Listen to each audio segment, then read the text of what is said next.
ಈ ಒಂದು ವಿಡಿಯೋದಲ್ಲಿ ನಾವು ಐಪಿಎಲ್ ಬಗ್ಗೆ ತಿಳ್ಕೊಳ್ಳೋಣ, ಅಂದ್ರೆ ಇಂಡಿಯನ್ ಪ್ರೀಮಿಯರ್ ಲೀಗ್ ಬಗ್ಗೆ ತಿಳ್ಕೊಳ್ಳೋಣ. ಇದು PC, PSI, VA competitive exam ಗಳಿಗೆ ಹೆಲ್ಪ್ ಆಗುವಂತಹ ಒಂದು ಟಾಪಿಕ್ ಆಗಿರ್ತದೆ. ಸೊ ಹಾಗಾದ್ರೆ ಐಪಿಎಲ್ ಅಂತಂದ್ರೆ ಇಂಡಿಯನ್ ಪ್ರೀಮಿಯರ್ ಲೀಗ್ ಇಂಗ್ಲಿಷ್ ನಲ್ಲಿ, ಸೊ ಕನ್ನಡದಲ್ಲಿ ಭಾರತೀಯ ಪ್ರೀಮಿಯರ್ ಲೀಗ್ ಅಂತ ಹೇಳ್ಬಿಟ್ಟು. ಸೊ ಹಾಗಾದ್ರೆ ಇದು ಆರಂಭ ಆಗಿದ್ದು ಯಾವಾಗ ಅಂತ ಹೇಳಿದ್ರೆ 2008ರಲ್ಲಿ ಇದು ಒಂದು ಐಪಿಎಲ್ ಆರಂಭ ಆಗ್ತದೆ. ಐಪಿಎಲ್ ಹೆಸರಿನ ಟೈಟಲ್ ಗೆ ಸ್ಪಾನ್ಸರ್ ಯಾರಂತಂದ್ರೆ ಈಗ ಪ್ರೆಸೆಂಟ್ ಟಾಟಾದವರು ಸ್ಪಾನ್ಸರ್ ಆಗಿರ್ತಾರೆ. T20 ಅಂತಂದ್ರೆ ಒಂದು ಕ್ರಿಕೆಟ್ ಪಂದ್ಯದಲ್ಲಿ ಪ್ರತಿ ತಂಡಕ್ಕೂ 20 ಓವರ್ ಮಾತ್ರ ಅಂತ ಹೇಳಿ ಆಗಿರ್ತದೆ. ಸೊ ಈ ಮಾದರಿಯಲ್ಲಿ T20 ಅಂತ ಬರ್ತದೆ. ಸೊ ಅದರಿಂದ ಐಪಿಎಲ್ T20 ಅಂತ ಹೇಳಿ ಮಾಡಲಾಗ್ತದೆ. ಮೊದಲ ಐಪಿಎಲ್ ಸ್ಟಾರ್ಟ್ ಆಗಿದ್ದು 2008ರಲ್ಲಿ, ಮೊದಲ ಪಂದ್ಯಾವಳಿಯು ಆರಂಭ ಆಗಿದ್ದು 2008ರಲ್ಲಿ. ಆದ್ರೆ ಫೈನಲ್ ನಡೆದಿದ್ದು ಜೂನ್ 1ನೇ ತಾರೀಕು 2008ರಲ್ಲಿ. ಆ ಒಂದು ಫೈನಲ್ ಪಂದ್ಯ ಯಾವ ಒಂದು ಸ್ಟೇಡಿಯಂ ನಲ್ಲಿ ನಡೀತದೆ, ಯಾವ ಒಂದು ಸ್ಥಳದಲ್ಲಿ ನಡೀತದೆ ಅಂತಂದ್ರೆ DY ಪಾಟೀಲ್ ಸ್ಟೇಡಿಯಂ ಮುಂಬೈನಲ್ಲಿ ನಡೀತದೆ. ಈ ಒಂದು ಸ್ಟೇಡಿಯಂ ನಲ್ಲಿ ಯಾವ ಒಂದು ತಂಡಗಳ ನಡುವೆ ಈ ಒಂದು ಕ್ರಿಕೆಟ್ ನಡೀತದೆ ಅಂತಂದ್ರೆ ರಾಜಸ್ಥಾನ್ ರಾಯಲ್ಸ್ ವರ್ಸಸ್ CSK ಅಂದ್ರೆ ಚೆನ್ನೈ ಸೂಪರ್ ಕಿಂಗ್ಸ್. ಇದರಲ್ಲಿ ರಾಜಸ್ಥಾನ್ ರಾಯಲ್ಸ್ ವಿನ್ ಆದ್ರೆ Chennai super Kings runner up ಆಗಿರ್ತದೆ.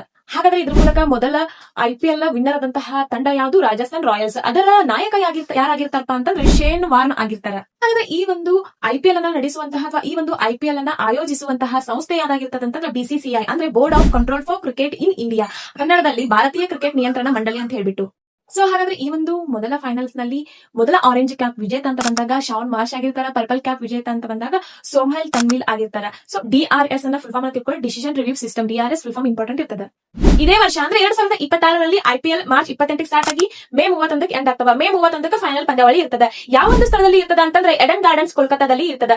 ಸೊ ಮ್ಯಾಚ್ ಅಂತ ಬಂದಾಗ RCB ವರ್ಸಸ್ ಪಂಜಾಬ್ ಕಿಂಗ್ಸ್ ಆಗಿರ್ತದ. ಸೊ ಈ ಒಂದು ಮ್ಯಾಚ್ ಅಲ್ಲಿ RCB ವಿನ್ ಆಯ್ತು, ಮತ್ತೆ ಪಂಜಾಬ್ ಕಿಂಗ್ಸ್ ರನ್ನರ್ ಅಪ್ ಆಯ್ತು. ಸೊ ಇದು RCB ಎರಡನೇ ಗೆಲುವಾಗಿರ್ತದ. ಮೊದಲನೇದು 2025ರಲ್ಲಿ RCB ವಿನ್ ಆಗಿರ್ತದ. ಸೊ ಹಾಗಾದ್ರೆ ಈ ಒಂದು 2026ರ ಐಪಿಎಲ್ ನ ಯಾವ ಒಂದು ಆವೃತ್ತಿ ಅಂತ ಬಂದಾಗ 19ನೇ ಆವೃತ್ತಿ ಆಗಿರ್ತದ. ಈ ಒಂದು RCB ತಂಡ ವಿನ್ ಆದಾಗ ಆ ತಂಡದ ನಾಯಕ ಯಾರಿದ್ರು ಅಂತಂದ್ರೆ ರಜತ್ ಪಟಿದಾರ್ ಆಗಿರ್ತಾರ. ಸೊ ಹಾಗಾದ್ರೆ ಹೆಡ್ ಕೋಚ್ ಯಾರಾಗಿರ್ತಾರ ಅಂತಂದ್ರೆ ಆಂಡಿ ಫ್ಲವರ್ ಆಗಿರ್ತಾರ. ಹಾಗಾದ್ರೆ 2026ರ ಒಂದು ಪ್ರಮುಖ ಪ್ರಶಸ್ತಿಗಳು ಅಂತ ಬಂದಾಗ ಆರೆಂಜ್ ಕ್ಯಾಪ್ ವೈಭವ್ ಸೂರ್ಯವಂಶಿ ಅವರಿಗೆ ಕೊಡಲಾಗ್ತದೆ. ಪರ್ಪಲ್ ಕ್ಯಾಪ್ ಅನ್ನ ಯಾರಿಗೆ ಕೊಡಲಾಗ್ತದೆ? ಕಗಿಸೋ ರಬಾಡ ಅವರಿಗೆ ಕೊಡಲಾಗ್ತದೆ. ನೆಕ್ಸ್ಟ್ ಮೋಸ್ಟ್ ವ್ಯಾಲ್ಯೂಯಬಲ್ ಪ್ಲೇಯರ್ ಅಂತ ಹೇಳ್ಬಿಟ್ಟು MVP ಅಂತ ವೈಭವ್ ಸೂರ್ಯವಂಶಿ ಅವರಿಗೆ ಕೊಡಲಾಗ್ತದೆ. ಅದಾದ್ಮೇಲೆ ಎಮರ್ಜಿಂಗ್ ಪ್ಲೇಯರ್ ಅಂತ ಹೇಳ್ಬಿಟ್ಟು ಇದನ್ನು ಕೂಡ ವೈಭವ್ ಸೂರ್ಯವಂಶಿ ಅವರಿಗೆ ಕೊಡಲಾಗ್ತದೆ. ಸೊ RCB ಅಂತ ಬಂದಾಗ ನಾವು ಮೋಸ್ಟ್ ಇಂಪಾರ್ಟೆಂಟ್ಲಿ ತಿಳಿದುಕೊಳ್ಳಬೇಕಾದಂತಹ ವಿಷಯಗಳು, RCB ಫುಲ್ ಫಾರ್ಮ್ ಎಲ್ಲಿಗೂ ಗೊತ್ತಿರುವಂತದ್ದು ರಾಯಲ್ ಚಾಲೆಂಜರ್ಸ್ ಬೆಂಗಳೂರು. ಸೊ ಇದ್ರದ್ದು ಹೋಮ್ ಗ್ರೌಂಡ್ ಯಾವುದು ಅಂತಂದ್ರೆ M ಚಿನ್ನಸ್ವಾಮಿ ಸ್ಟೇಡಿಯಂ ಬೆಂಗಳೂರು ಆಗಿರ್ತದ. ಟೀಮ್ ಓನರ್ ಯಾರಂತಂದ್ರೆ ಯುನೈಟೆಡ್ ಸ್ಪಿರಿಟ್ಸ್ ಆಗಿರ್ತಾರೆ. Jersey colour red and black ಆಗಿರ್ತದ. ಹಾಗಾದ್ರೆ ನೀವು ಹೇಳಿ RCB ತಂಡದ ಫೇಮಸ್ ಪ್ಲೇಯರ್ ಯಾರಂತ ಹೇಳ್ಬಿಟ್ಟು ನೀವು ಕಮೆಂಟ್ ನಲ್ಲಿ ತಿಳಿಸಿ. ಸೊ ಐಪಿಎಲ್ ನ ಪ್ರಮುಖ ದಾಖಲೆಗಳು ಅಂತ ಬಂದಾಗ ಅತಿ ಹೆಚ್ಚು ಐಪಿಎಲ್ ಟ್ರೋಫಿಯನ್ನ ಗೆದ್ದಂತಹ ತಂಡಗಳು ಅಂತ ಬಂದಾಗ ಮುಂಬೈ ಇಂಡಿಯನ್ಸ್ 5 ಬಾರಿ ಮತ್ತೆ ಚೆನ್ನೈ ಸೂಪರ್ ಕಿಂಗ್ಸ್ 5 ಬಾರಿ. ಸೊ ನೆಕ್ಸ್ಟ್ ಐಪಿಎಲ್ ಇತಿಹಾಸದಲ್ಲಿ ಅತಿ ಹೆಚ್ಚು ರನ್ ಗಳಿಸಿದಂತವರು ಯಾರು ಅಂತ ಬಂದಾಗ ವಿರಾಟ್ ಕೊಹ್ಲಿ ಆಗಿರ್ತಾರ. ಇವರು RCB ತಂಡದಲ್ಲಿ ಮಾತ್ರ ಆಡಿರುವಂತಹ ಒಬ್ಬ ಆಟಗಾರ ಆಗಿರ್ತಾರ.